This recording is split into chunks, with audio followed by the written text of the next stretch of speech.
Today's podcast episode is brought to you by Avrit. Big changes are coming to LTL freight shipping in 2025. The National Motor Freight Traffic Association is overhauling the classification system, shifting to a streamlined, density-based model. This means simpler processes and fewer disputes between shippers and carriers. But how will this impact your business? Avrit has you covered. Their experts explain what the changes mean, how they'll affect your shipping rates, and what steps you can take to prepare. Visit avrit.com to learn more and stay ahead of the curve.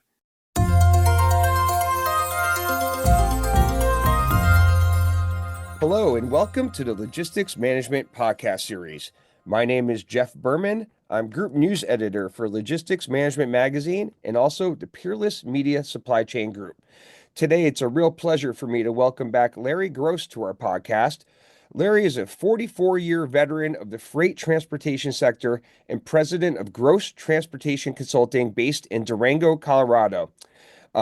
His practice is an independent consulting practice specializing in freight transportation matters. Larry is also the author and creator of Intermodal In-Depth, an analytical report covering the intermodal sector. Larry is an acknowledged expert on intermodal matters who makes frequent appearances before the transportation community.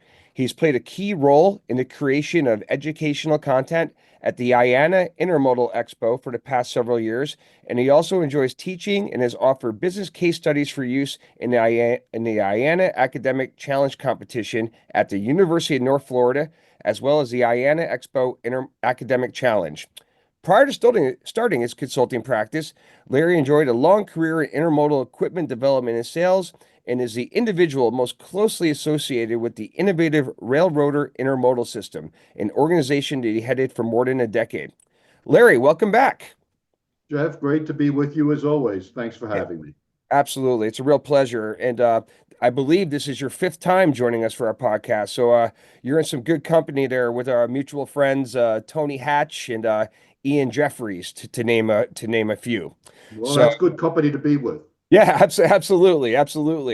So let's jump into it, Larry. Why don't we kind of just start with sort of the state of the freight economy as you see it, and obviously as it relates to intermodal too. I mean, we keep a pretty close eye on things like inflation, retail sales, employment, GDP, etc. How are you sort of seeing things at this point in time? Well, I think one of the major themes, and this is particularly true from the intermodal standpoint, is that there's been this really significant disconnect between what has been going on in the import side of the house, in the international side of the house, and what's happening domestically. You've Sure. had an extremely strong period of imports with imports running over the last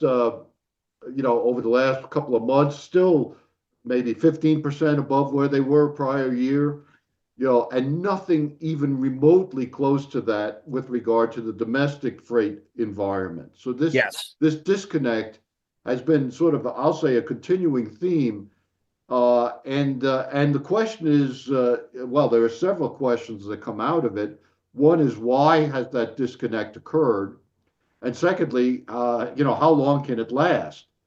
And certainly a chunk of this strength that we've seen at this point, still an undefined chunk, is volume that has been upstreamed in time, that moved earlier than normal, and that was in response, I think, to a couple of factors. One is the potential threatened strike on the East Coast with regard to the ILA and all of the ports on the Eastern Gulf Coast. That threat has now ended with the ratification of the proposed contract by the ALA. But we're still, I think, seeing echoes of that because the strike or the renewal of the strike was originally set for mid-January, and people were making commitments in terms of where they would route their freight and when it would move, that are still just playing out just because of the lag time between when the decisions are made and when the freight actually hits our shores. Yeah. And then, of course, there's the whole tariff question, which continues to evolve on an hour by hour and minute by minute basis. But there's no doubt that a lot of volume is crowded through in advance of the potential now evidently realized threat of tariffs. Uh, so that's why I think that plus a very strong retail environment is are the big reasons why international was so strong. Yes. But there is some signs lately that I think we have reached the end of that road in terms of the ability of folks to sort of upstream cargo or their willingness to upstream cargo. And the best indicator that we have right at the moment are the AAR numbers, which come out every week with regard to intermodal activity. And those numbers have shown a pretty steep drop from week to week to week over the last 3 weeks. And I anticipate when we get the numbers tomorrow, which will be March 5th, covering the last week of February going into March, that Hmm. we're going to continue to see that trend. So it takes some time for these changes to be expressed in the numbers, but it looks to me like we've passed an inflection point there, and international volume is beginning to ebb. And I think when we see the port numbers for February, they'll be coming out probably in another 2 weeks or so. We'll start to see some signs of that, uh, and as folks begin to start to deal with this new reality. On the domestic side, we've seen on the overall truckload market, really, I'll say, continued tepid demand. Intermodal has actually been a little bit stronger than that, and that's because I think we're finally starting to see some uh, some clawing back of market share in long haul trucking by domestic intermodal share that was lost during the restructurings associated with PSR and the service issues Hmm. that were in place and the capacity issues in place after the pandemic surge, which burned a lot of folks and created some significant market share loss for domestic intermodal. Maybe we're starting to see a little bit of a recovery from that. Okay, great feedback. And you had mentioned tariffs. I mean, tariffs have really been the major talk, especially going back to January 20th in freight transportation logistics circles. We saw the 25% matching 25% tariffs being placed on Mexico and Canada, an additional 10% being placed on imports bound to the U.S. From China. Um, there's so many moving parts that there's almost minute by minute it seems it's gonna be a lot of ramifications for shippers, for their supply chain plans, operations, etc. Um, the ink is barely dry on these announcements, Larry. What are some things that you would offer up? I guess words of advice, perhaps you would offer up to shippers about how to approach this situation. What are some steps that they need to take? Obviously, you had just talked about the pull forward that we've seen in those import numbers, but I guess it's kind of like a what now predicament. How would you address that? Well, boy, Jeff, it's such a tough problem because when supply chains, as you know better than anybody, don't turn on a dime. We're talking about changes that are extremely involved, and changes. The time frame is measured in months and years, not Yes. days and hours. The tariff situation has been so volatile. We just don't know from one day to the next what the administration is going to do. Although we are at a point now where the tariffs on Mexico and Canada have gone into effect as of this morning, we have no idea really whether they're going to endure or not, or whether the master negotiator is going to change his mind or somehow, reverse course or what, right? So that makes this situation extremely difficult from a planning standpoint and from a reaction standpoint, because there's an equal chance that you react to what is the current reality, and then a week from now things will have fundamentally changed. So I think that the natural reaction and what the markets are going to do is actually do nothing for the most part and wait for this situation to settle and the smoke and dust to settle a little bit before you start taking significant actions. Of course, there's going to be a significant inflationary aspect to all of this in terms of and disruptive aspect in terms of who's paying what, when.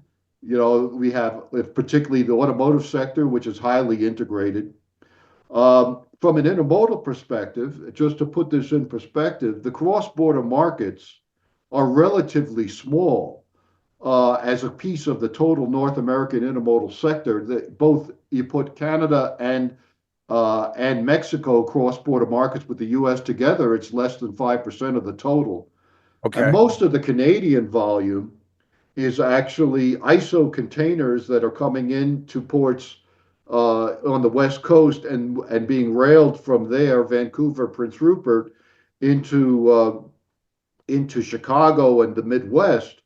It's not at all clear what the tariff situation is regarding those shipments. If there's only a relatively small number of domestic containers crossing the U.S. Canadian border. I think when I looked in 2024, total is 75,000 or so for the entire year. So this is a very small market.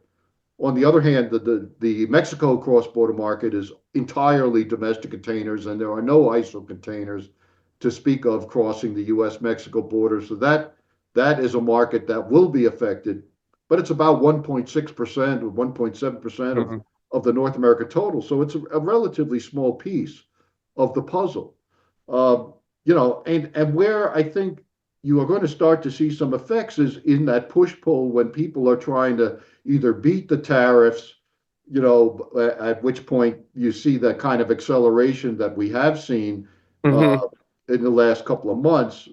And then after the tariffs are implemented, probably a period of slack demand when the inventories that have been already upstreamed and stored are worked down. But when you have a situation where you don't know until the day it happens what the reality is, then your ability even to do that is minimized. So I think it's a time to just maintain flexibility, keep your powder dry, and cope as best as we can with this chaotic situation, and not to overreact.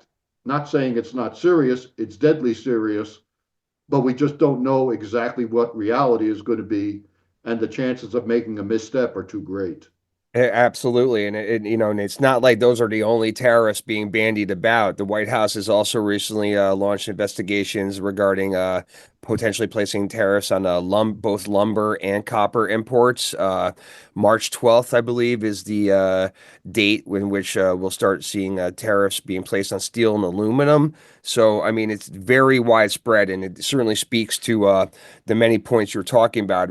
One thing I've been hearing a lot about, Larry, when talking to people in my interviews and research, is just the term supply chain uncertainty. It just is kind of taken on a life of its own, just almost entirely driven by these actions. Are you seeing things in that same way, and in when you go about your day to day and talking with industry stakeholders?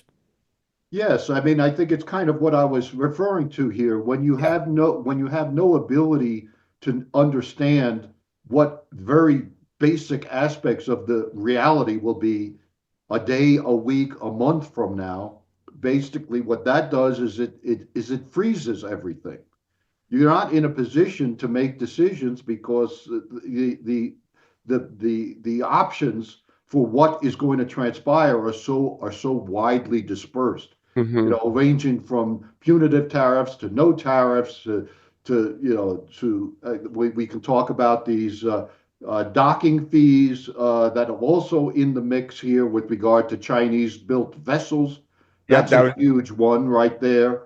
absolutely. So nobody's in a position really to make decisions, and where I think that that's going to land, not only from a supply chain standpoint, but from an overall economic standpoint, is that we're going to see inflation uh, as a result of these actions, as well as diminished growth, because nobody's in a position to make investments when they don't know what reality is going to be. So, the looming potential is for some kind of a stagflation kind of a scenario, which is a pretty spooky scenario if you go back and look at history. Um, I have a fair amount of concern about all of that. Understood, and I definitely agree. So you had just mentioned the what's going on in China with the dock fees, and and we reported on it on late February. The Office of the U.S. Trade Representative issued a proposal that would charge Chinese-owned ships up to 1 million per entrance, and Chinese-built vessels would be charged 1.5 million per entrance. It's widely viewed that that's going to have a negative impact on global trade. Um, eh, I'd be more interested in hearing from you, Larry, about the direct impact that this could have on intermodal. I guess specifically ISO related intermodal in this case, if I'm not mistaken. Well, I mean, it will be hugely disruptive if it comes to pass in anything like the form that has been floated here.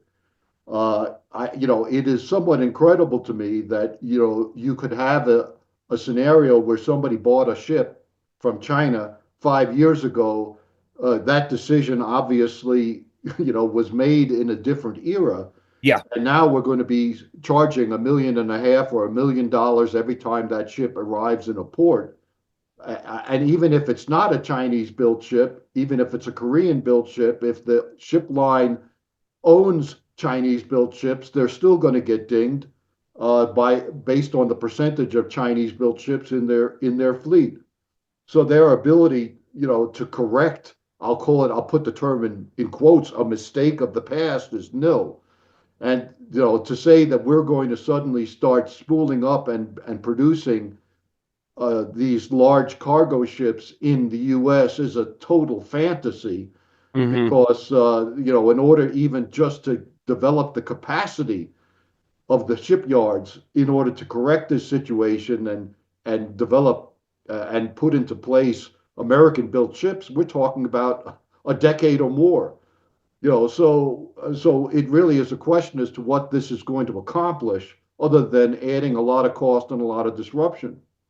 Since and I'll point out two major effects. One is that obviously this will create a competitive advantage for Western Canadian ports versus Pacific Northwest US ports.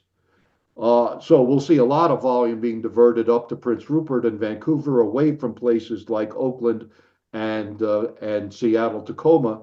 Same thing probably on the East Coast, uh, being diverted towards Canadian ports that will not be seeing these kind of fees. And the other thing that's going to happen is you're not going to see as many port calls being executed by these carriers, because every time they pull into the port, it's another $1 million. yeah, So if you currently have a string that perhaps makes 3 or 4 port calls on the East Coast, let's just say, as an example, starts in Savannah, goes to Charleston, Norfolk, New York, or Baltimore, New York. Well, that's not going to happen under this new scenario, because each time you add a port to the string, it's another $1 million. oh So my you're going to see goodness, a yeah. lot of consolidation of port calls into the major ports. These secondary ports are going to suffer, and that's going to cause a lot of requirement for repositioning drayage, and potentially north-south intermodal, uh, in order to make up for all of this. Again, the ports that will be the load center ports will become very congested, uh, because there'll be a lot more volume trying to flow through those keyholes, whereas some of the secondary ports, I think, will be very hungry for volume. So a lot of disruption going to come out of all of this, and I'm not sure really what the net gain will be, because the ability to for the carriers or the shipbuilders or the shippers to react to this is extremely limited.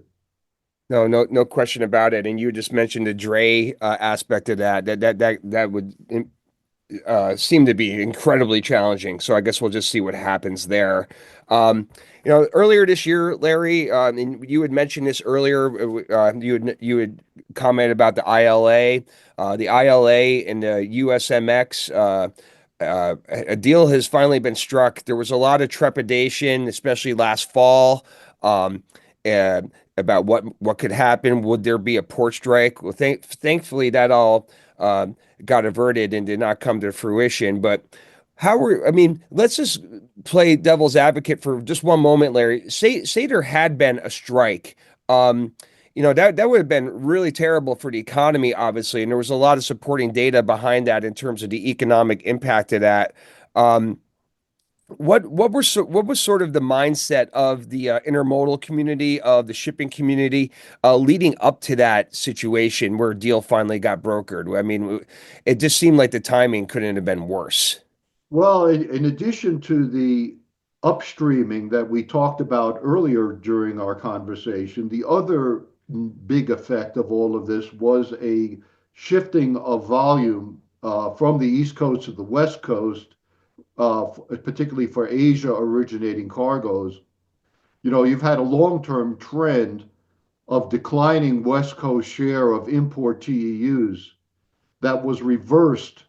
That trend was reversed in 2024, and West Coast, particularly LA, but all of the West Coast ports gained share. And the reason for that, I think, was volume diverting away from East and Gulf Coast ports in anticipation of the potential disruptions of this strike, which has now been avoided. The net result of that is that now with the strike in the rearview mirror, I think you're going to start to see a reversion of volume to the East Coast from a share perspective. We're going to see some of that volume that naturally wants to come back to the East Coast. It's the low cost option returning. The other piece of that puzzle, which remains open, is the situation in the Red Sea and the Suez Canal Mhm. with regard to the missiles being fired by the Houthi rebels. And that, once we get to hopefully, a permanent solution there with a ceasefire in Gaza that is more solid than where we are at the moment, you'll start to see, I think, ships returning to the Suez and returning to that Red Sea routing. That will cause, again, near-term disruption because you'll get a lot of vessel bunching. It's a lot shorter to go through the Suez. There's going to be a lot of congestion associated with it. Rates are going to go through the floor, not only, because a lot of capacity is going to be freed up. So you'll see a tremendous tumble, I think, in ocean rates, be Yeah. quite disruptive. But from an East Coast perspective, it will make the East Coast again even more competitive and sort of accentuate this return of volume from West Coast to East Coast. So I think that's how that's going to get expressed over time. Okay, terrific. Just a couple more quick ones here, Larry. And something I wanted to ask about when we were talking tariffs, but I forgot. Um, you know, let's presume, say the tariffs do increase a revitalization in domestic manufacturing here in the States. Um, Now, I mean, we're seeing minor examples of that. We saw the TSMC announcement the other day, and what they're going to be building here, as well as I believe Honda's setting up a major operation in the States as well. The two big things I saw the other day. Um, Now, I'm not saying that that's going to catch like wildfire, but we see more examples of this, more companies setting up manufacturing shop, if you will, in the US. How does that impact domestic intermodal, for example? What would that mean from a market perspective if we saw more domestic manufacturing slash nearshoring occur in a meaningful way? Yeah, well, from a well, I'll say even a broader perspective, let's call it trucking and intermodal. A domestic Yeah. production facility generates considerably more freight demand than just an import box coming into a port and being conveyed to its final destination. So from a transportation standpoint, once these facilities are up and running, uh, there is going to be an increase in demand for domestic freight transportation. So long run, that would be a good thing. From an intermodal perspective, the question becomes, are these facilities going to create their own constellation of of supporting factories and parts suppliers, close by, in which case it's mainly a trucking story, or are some of these loads going to be moving further distances, in which case then intermodal could play a role. That will be something that I think we can only see down the road. Okay. Yeah. Very, very good. And then just to wrap up, Larry, I just was curious to get your take on the current state of intermodal service levels. Obviously, on the rail side, service levels were fairly scrutinized all not that long ago. Um, how are things matching up now? Has there been progress on the service side? Is there still room for improvement? Where do things really stand?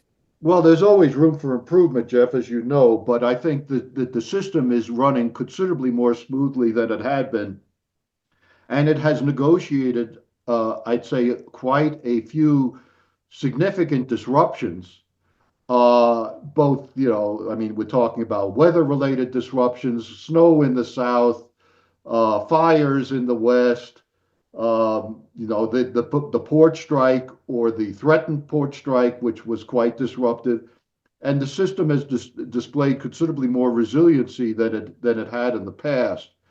And as shippers begin to develop more confidence in that, that's why I think you're starting to see a little bit of share returning on the domestic side, because folks are beginning to redevelop a good confidence in the intermodal product. It's an intermodal service product. And so I'm actually, from that perspective, feeling pretty optimistic that lessons have been learned from all of the difficulties that we've gone through. And at the moment, at least, the network is running pretty smoothly. Well, I think the rubber will hit the road on that is the next time we have an economic downturn, and whether the railroads will be as quick to cut as they have been in the past. Because typically, when we get a downturn, they cut very fast, and then it turns out that it's kind of difficult for them to build back as fast as the economic demand returns. So we'll see if that lesson has been learned, but that's an issue for the future. Absolutely. All right. Well, listen, Larry, this brings us to the end of our allotted time for today's podcast. So, on behalf of Logistics Management Magazine and also the Peerless Media Supply Chain Group, I'd like to just say thanks for joining us again for the fifth time. Thank you, Jeff. It's always a pleasure to be here. If folks want to reach out to me with questions or have an interest in the intermodal report that I produce, I can be reached at lgross, Gross, at intermodalinDepth.com, intermodalinDepth, all one word.com. And you can find out information on our report, which I am producing in conjunction with IANA, at www.intermodalinDepth.com. So thanks, Jeff, for having me. It's always a pleasure. Yeah, absolutely, Larry. It's great to have you. And I just want to tell the audience, in case they're not aware, Larry also has a great presence on LinkedIn. You can find him there just simply by punching in Lawrence Gross, and he should pop right up there. And for those of you that are not signed up to our podcast, please go ahead and do so. Just look for Supply Chain 24/7 wherever you get your podcasts, and you should be able to find it easily and subscribe to it. And we always would appreciate that.